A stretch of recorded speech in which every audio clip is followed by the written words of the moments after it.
On écoute. Shehbaz Sharif, il nous a été demandé de suspendre notre attaque contre l'Iran jusqu'à ce que ses dirigeants et représentants présentent une proposition unifiée. J'ai donc ordonné à nos forces armées de maintenir le blocus et de rester à tous égards prêtes et opérationnelles. Par conséquent, le cessez-le-feu est prolongé jusqu'à la soumission de leurs propositions et la conclusion des discussions, quelle qu'en soit la voie. Voilà. Ce qu'on a vu il y a même quelques jours. Normal. Il y en aura plein comme ça va hurler dans tous les sens. Des deux côtés, ils vont faire les mâles.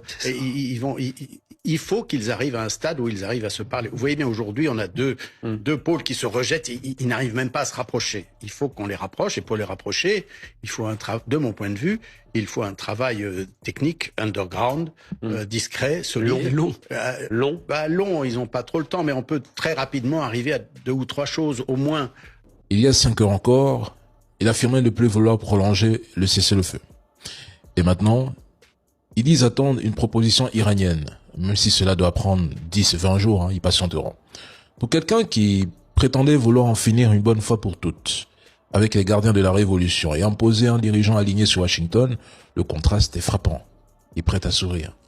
Au résultat, nous avons un Trump qui maintient le blocus, tandis que l'Iran affirme que le détroit ne sera pas rouvert. Aucun terrain d'entente en vue. Les propositions de Trump sont jugées inacceptables par Téhéran, tout comme les exigences iraniennes le sont pour Washington. Le Pakistan s'active en coulisses pour ramener les Iraniens à la table des négociations, mais Téhéran considère ces discussions comme incohérentes et pleines de contradictions. Nous constatons juste que la posture iranienne apparaît plus ferme et déterminée cette fois-ci. Pas question de perdre du temps dans des négociations qui offriraient un répit à l'adversaire. Pour Trump, l'heure est à la pression. Pénurie, tension sur les marchés, jeu des alliances, inflation, autant de leviers qui pourraient peser sur lui à l'approche des élections. C'est une situation qui progressivement érode son capital politique. Et on continue encore. Une semaine de contradictions, de fake news, de désinformation, de guerre psychologique.